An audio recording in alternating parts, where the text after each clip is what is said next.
Alright, what's going on, guys? Trev back again, here to bring you another video. This one's going to be doing my Daily Dead type of video for today. This one will be a discussion topic video, going to be giving my thoughts on after The Walking Dead Season 6, Episode 4, whether or not we have seen the end of the wolves.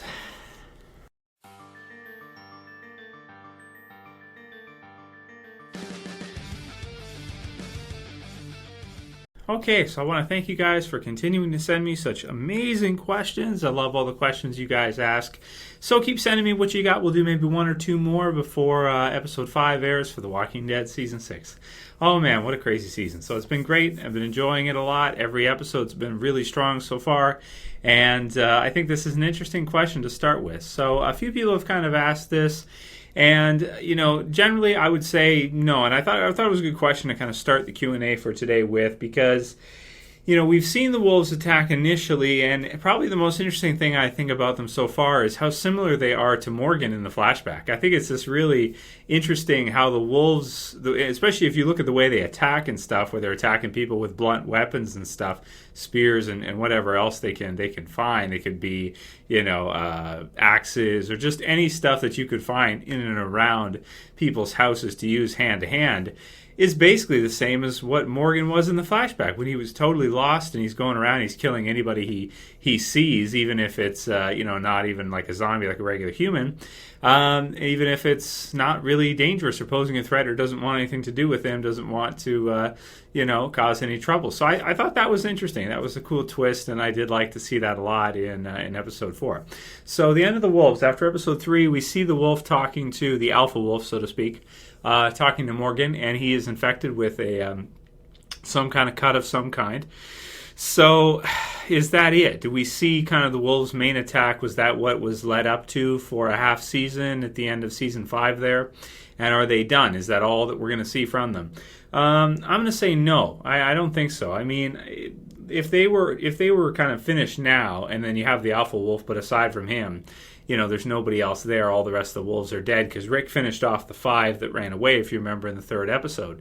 So if that's it, if that's all there was to the wolves, then that's pretty weak. The whole wolves not far thing, it's like, well, we led up to what? One episode of kind of chaos, and it was a pretty awesome episode with JSS. But that said, I think we got to see more from them, and I do think we will see more from them. I think, of course, Morgan leaving the alpha wolf alive there is going to be a mistake, and he's probably going to somehow get away, and then we'll see that probably not all the wolves attacked in the initial attack in JSS. There's probably another group or subgroup that's in some other location or something that we'll see maybe the alpha wolf contact or somehow, get back to, and then they'll attack again. So, so I'm thinking, no, I don't think we've seen the end of the wolves. At least those are my thoughts on it. I mean, we're going to see lots of zombies coming up, but I think that we're going to see them do more with the wolves too, though. I don't think they're quite finished as of yet. So those are my thoughts. Write yours below, guys. Do you think we've seen the end of the wolves, or do you think the wolves are not done yet? Wolves not done. Let's see. So write your comments. Let me hear what you guys think. So, 2 questions from you guys. First one is from That Negan Lover, and I love his profile picture. I assume it's a he. It's got a picture of Negan, the devil on your shoulder picture cover. So that's fun. I like that quite a bit. And his question is, Trev, are you going to apply for being on Talking Dead to ask the A questions? No. No, a few people have asked me that. Am I going to apply to be on Talking Dead? No, unfortunately, I can't. I can't get out of work. I'm at like 45 hours a week right now, which means I don't even get holidays off. So I just couldn't swing it. There's no way I'd be able to get even a week off or 2 weeks off. It just wouldn't happen. So not right now. Maybe in the new year, like next year or something, or in a few years maybe, but not right now. I figure The Walking Dead is going to last a long time, and I think Talking Dead will be there too, because it's kind of like an add-on. It's a value add, if you will, like Strand would say. It's a value add to he's a Fear the Walking Dead character. If anyone doesn't watch that, Fear the Walking Dead is awesome too. So Talking Dead is a value add for the regular Walking Dead, where it just kind of highlights and just spotlights and just amps up the show even more, because you get to hear them talk about the big parts afterwards, and you get that camaraderie, which is kind of like what we do here in this channel too. with the Talking Dead. So it's a good show. I do like it, and Chris Hardwick does a good job. So, but no, I won't be able to do that. So unfortunately, sorry guys, but maybe eventually, we'll see in a few years. So I'm patient with this kind of stuff. I look forward to the future, and I'm patient. At some point I'll apply for it. I think maybe if it's still on 5 or 6 years, that's reasonable then at that point for me. Next one is from Stephen B. Smith, and he says, "Hey Trev, Q&A question for you. Do you think that Morgan will tell the group that he is keeping the alpha wolf in one of the houses? I fear that something bad will happen, like he is going to get out and start killing people, or worse, he will trick Morgan into thinking he has changed, then will kill Morgan. What are your thoughts on this? Thanks." Great question from Stephen, or Stefan. No, I don't think he's that alpha wolf would be able to kill Morgan no matter what. He's sick. He's not a good fighter. He's pretty wussy. he's pretty skinny. Not that skinny guys can't be tough. Of course they can. But I just think Morgan can take him, even with or without the staff. Morgan's got him. One way or another. Morgan's got his number. He's beaten him twice. So at this point, even a three-peat, Morgan would beat him again if he had to. But I do think you're right about the one part that he will get away. And because Morgan, doesn't kill, won't kill, it actually benefits the story a lot too. And you can see why they like to keep characters around like that.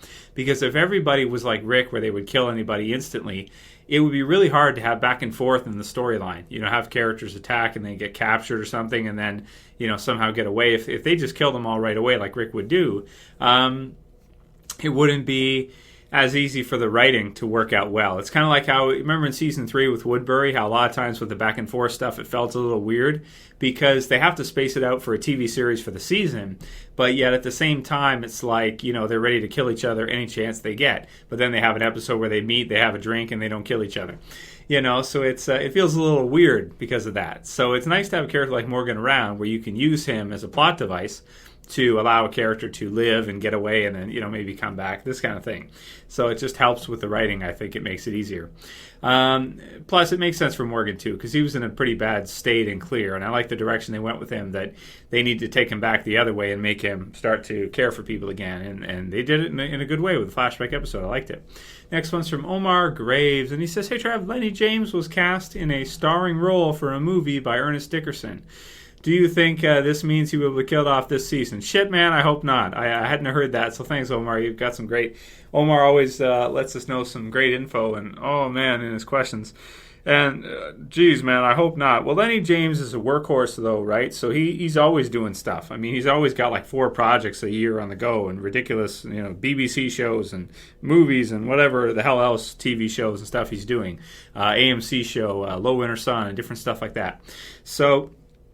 no, I don't think it means that necessarily. Plus, he won't always get as much time in the show as he's gotten already, but he could be a big death for the end of the season. That would make sense for him. And he would have gotten enough time because they're giving him so much time already with a flashback episode and everything. By the end of season 6, if he did get killed off, it wouldn't shock me, it wouldn't surprise me, but I wouldn't like to see it either. It certainly could fit though. So what you're saying could definitely fit. I just hope not. I hope we're wrong. So even though it does kind of make some sense, that's a good comment. Next one's from the Kiddo 115, and he says, "Hey Trev, I have a Q&A question for you. With AMC demanding 16 episodes per season for The Walking Dead, each season usually has at least one episode that is filler. The Daryl and Beth episode in season 4, and then Them episode in season 5. And maybe some more, depending on how you're counting. Yeah, that's probably true. Do you think that the quality of the show would be even better if the seasons were made into 14 or 15 episodes?" He says, "I think 14 might be best." Oh man, that's quite the loaded question. So I kind of agree with you that it is filler. At one point I did say, because I've talked so much in camera now, it's ridiculous. You can find conflicting things that I say at different times. At one point I didn't consider The Walking Dead to have filler. And then we saw Still, and I was like, okay, all right, I guess that's not true. There's some kind of filler, yeah. So you're right. Them and Still were both kind of that same type of time range, And I'm thinking we'll probably see the same thing this year. You could even argue that in season 5, some of the Beth stuff with the hospital could have been shrunk down maybe into one episode or combined. Because Slabtown was like a whole episode. And it was like it gave us their point of view, but it just felt like it was pretty drawn out, and we didn't need to see a lot of the stuff that we saw because, of course, after what happened anyway, it looks like we'll probably never see those characters again. Anyway, I'd be surprised if we did. So, that's a good question. So, do I think 14 or 15? Well, here's the thing, though. This season, we've had 2 extended episodes, right? So we've really had, instead of 4 episodes, but we really had 5 episodes because... so they're actually doing more than 16 now if you count the extended episodes that are an extra half. This season will actually be 17 episodes already, and that is if they don't extend the finale of the season or the mid-season finale or the return from the mid-season. Like, we don't have another episode's 90 minutes. So they're actually doing like 17 episodes this year, maybe more. Maybe we'll get to 18 if we have 2 more extended, but we probably won't. We'll see. So that's a lot, man. But I think that they're handling it the right way now, where if you have a smaller surviving group, it's tough to do 16 episodes per season and have everything planned out and work out well. But if you add in more characters like Morgan, you still have Daryl there, you still have Glenn, you still have all the rest, and you do a good job of that, you can see that they can really fill out the season when they add in more characters. So, and more villains and zombies and just more and more and more. They can do it either way, but it seems like it's really hard for them to do that. So you might be right. It might feel quality-wise a bit better at 14 or 15 episodes. But that said, season 2 only had, 13, and it had some big filler episodes there, episodes that were like pretty slow in the first half. So I guess I'm just saying that. I hear what you're saying, and I don't like to see the filler episodes. They irk me. If you see my reviews, they kind of bother me after we watch them because we look forward to the show so much, and sometimes they bring us them or still, and it's just not, anyway, some people like them, but still is kind of, it's pretty hard to defend still. I think if they could just take out some of that stuff, but it's tough. It must be hard for them to do that many episodes. So yeah, maybe you're right. Maybe 14 or 15, you'd get better quality. That said, I like to see 16, 17 episodes a season. Even if we get a couple here or there that are disappointing, so be it. So be it. At least we're getting Walking Dead almost every week, and then we're going to get Fear next year, which is awesome too. So, more often than not, more weeks of the year, we have something. We have Fear, we have regular Walking Dead, then nothing. And we'll do, let's see where we're at. Okay, let's do like one more, and then I'll save the rest for another Q&A. This one's from Taryn Chanel, and here's she. It's probably she. I think Taryn's usually female. Trev, are you going to check out AMC's Into the Badlands when it premieres? Yes, I do want to see that. I don't know if I'm going to review it, but I'm definitely going to watch it because I have seen a lot of commercials for it as watching The Walking Dead. And it actually looks really good. I love sword fighting. I love that kind of kung fu action sequences. Now, you guys know I love the action stuff. So it looks good, man. It looks good. And I also like different type of, like realities where you have, like Into the Badlands is a different type of reality. So it looks pretty interesting to me. And, it's not like the real world. It's I think it's in some kind of futuristic fictional world. It looks good. So it looks interesting. So, I'm going to check it out. And if I watch it, if it's good, then I'll at least review the premiere for you guys. But I'll let you know about that because who knows? Maybe it won't be that good. It looks good, though. So, yeah. But let me know what you guys think about, Into the Badlands and any of the questions above. If you think the wolves are done, write your comments below. And also the question about maybe episodes of the season, right? What you think about, the amount and what you think is the best amount. I think they've got a good mix going now. If they can continue this type of quality all the way through, then we're good to go. We don't have anything to worry about. Every episode should be great, and there shouldn't be too many filler episodes, even though you could argue that episode 4 could have been a regular episode instead of extended. But I'm not going to complain. More Walking Dead better as long as it's good quality. If you guys like the video, please thumb it up below. If you want to support the channel, you can share, you can favorite, and if you're new and you want to subscribe, you can go ahead and subscribe at the bottom left. That's it for this video, guys, for today's. I'll see you again tomorrow. As always, it's Trev, and I'm saying peace.